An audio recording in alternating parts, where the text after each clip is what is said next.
Hello friends, good morning, Ram Ram, सत श्री अकाल, सलाम वालेकुम। मैं आपका दोस्त अनुज सिंह हाजिर हूँ आपके सामने एक बार फिर एक नए टॉपिक, एक नई कहानी के साथ। तो दोस्तों, कहानी शुरू करने से पहले मैं एक सवाल पूछता हूँ आपसे। मैंने मेरी पिछली वीडियो में इसका मेरा टॉपिक था अपॉर्चुनिटी, मौका या धोखा।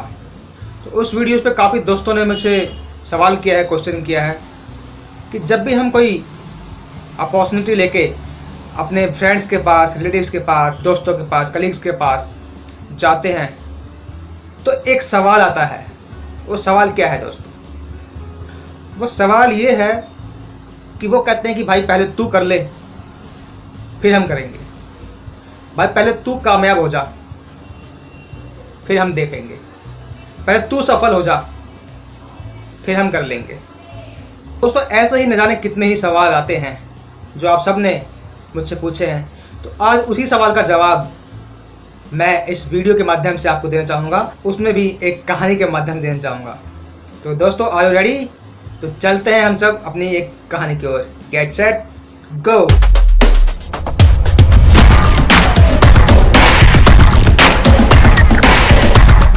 कहानी कुछ यूं है दोस्तों कि एक बार एक राजा था। उसने एक कुत्ते के बच्चे को पाला। वो उस बच्चे को बहुत ही प्यार करता था, बहुत ही लाड से, प्यार से उसको पालता था। सबसे अजीज उसको वही कुत्ते का बच्चा था। उसकी देखभाल करता गया। धीरे धीरे वो कुत्ते का बच्चा बड़ा होता गया और समय के साथ साथ उस राजा का प्यार भी उस कुत्ते के बच्चे के प्रति बढ़ता गया। वो उसे बेहद प्यार करने लगा, अपनी जान से बढ़कर प्यार करने लगा। अपने साथ ही खिलाता, अपने साथ ही पिलाता, जहाँ भी राजा जाता उस कुत्ते को वो अपने साथ ही लेकर जाता। यूँ कह लें कि उस कुत्ते के बिना वो राजा एक पल भी नहीं रह सकता था। तो दोस्तों, हुआ यूँ कि एक बार राजा अपने उस प्यारे कुत्ते के साथ घूमने के लिए निकला। राजा जब घूमते घूमते नदी के किनारे पहुंचा तो उसने देखा कि बहुत ही सुहावना मौसम है और एक नाव तैयार है चलने के लिए। कुत्ता उसे देखकर भौंकने लगा और इधर से उधर भागने लगा, यानी कि यूँ कह लो कि और मस्ती करने लगा। तो उसकी मस्ती को देखकर राजा बहुत खुश हुआ। तो उसने सोचा क्यों ना इसे आज नदी की सैर कराई जाए, नाव में बिठा के नाव की सैर कराई जाए।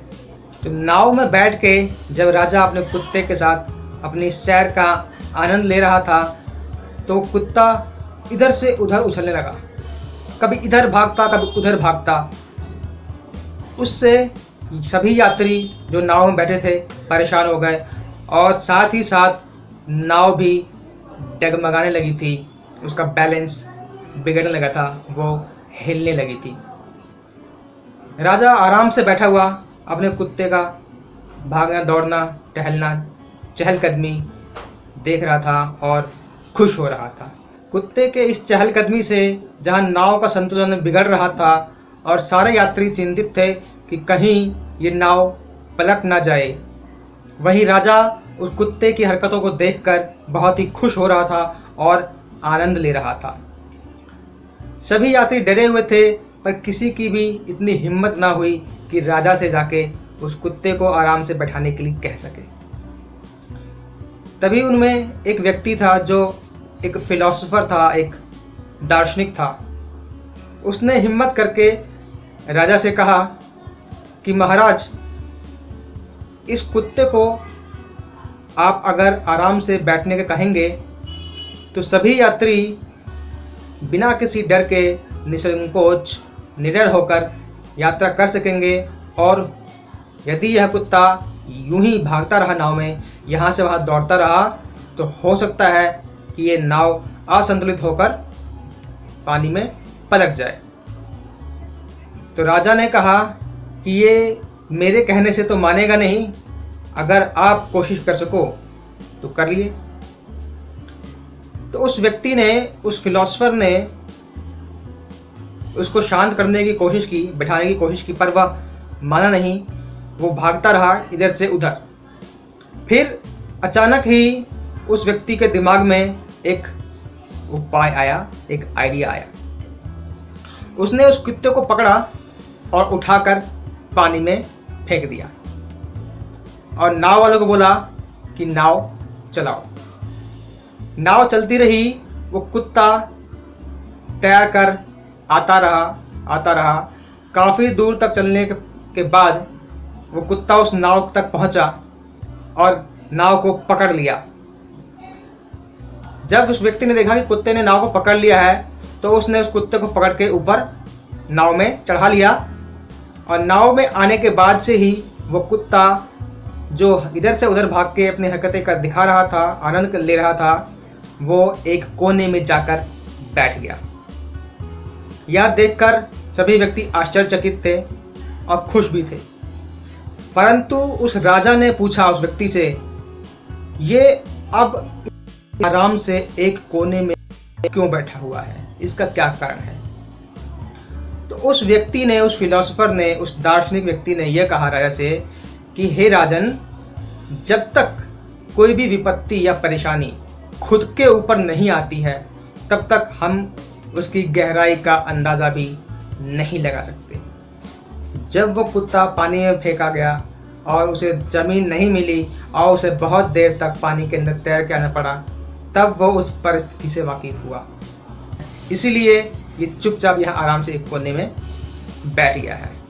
दोस्तों, एक बात हमेशा याद रखिए कि केवल पढ़ाई, शिक्षा ही एक ऐसी चीज़ है जिसे सीख कर किया जाता है, वरना दुनिया का कोई भी काम, कोई भी व्यवसाय, कोई भी बिजनेस, चाहे वो ट्रेडिशनल बिजनेस हो या नेटवर्क मार्केटिंग, डायरेक्ट सेलिंग हो, ये ऐसे बिजनेस हैं जिन्हें करके सीखा जाता है। अगर आप सीख कर करने की कोशिश करेंगे तो यकीन मानिए आपकी पूरी ज़िंदगी निकल जाएगी उसको सीखते सीखते। इसलिए दोस्तों, इस कहानी को मेरा सुनाने का मकसद यही है कि जिस व्यक्ति के पास हम अपॉर्चुनिटी लेके जाते हैं या कोई ऑफ़र लेके जाते हैं और यदि वो हमसे ये सवाल करते हैं कि भाई पहले तू कामयाब हो जा, पहले तू कर ले, पहले तू सफल हो जा, उसके बाद हम कर लेंगे, तो दोस्तों यकीन मानिए वे उस परिस्थिति से वाकिफ़ नहीं है जिससे आप वाकिफ़ हैं। वो उस अपॉर्चुनिटी से अनजान है जिसे आप जानते हैं। मैं यही कहूँगा, आपने कहानी सुनी होगी कि पानी की गहराई किनारे पर बैठ के नहीं नापी जाती, उसके लिए पानी में उतरना ही पड़ता है। तो ऐसे लोगों के लिए मैं ये इतना कहना चाहूँगा कि ऐसे लोग उस कुत्ते की तरह हैं। दोस्तों, मुझे माफ़ करिएगा अगर मेरी बात बुरी लगे तो, लेकिन ये सच है कि वे व्यक्ति ठीक उसी की तरह हैं जिसे उस परिस्थिति के बारे में पता नहीं है, वे उससे अनजान हैं। लेकिन जब वे उसको जानेंगे, समझेंगे, तो ही अपना बिहेवियर, अपना एटीट्यूड, अपना रवैया चेंज करेंगे। तो दोस्तों, जब भी आप कभी किसी दोस्त के पास, किसी भी व्यक्ति के पास कोई बिजनेस, कोई अपॉर्चुनिटी, कोई ऑफ़र लेके जाएं और वो आपसे ये सवाल करे कि भाई पहले तू कामयाब हो जा, पहले तू सफल हो जा, तो आप घबराए नहीं, डिप्रेस नहीं हो, हताश नहीं हो, क्योंकि वे व्यक्ति आपकी परिस्थिति से वाकिफ नहीं है, वे उस स्थिति से अनजान हैं। तो दोस्तों, ऐसे व्यक्ति को कहिए टाटा बाय बाय और बढ़िए आगे।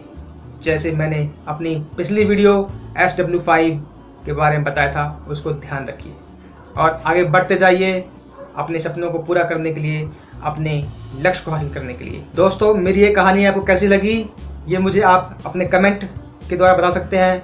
और एक रिक्वेस्ट है आपसे कि मेरे इस चैनल को सब्सक्राइब कर लें, बेल आइकन को प्रेस कर लें, ताकि हमारी अगली वीडियो की नोटिफिकेशन आप तक तुरंत पहुंच सके।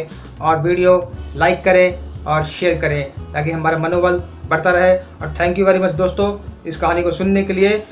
और मिलेंगे हम एक बार फिर से एक नई कहानी, एक नए टॉपिक के साथ। तब तक के लिए थैंक यू वेरी मच।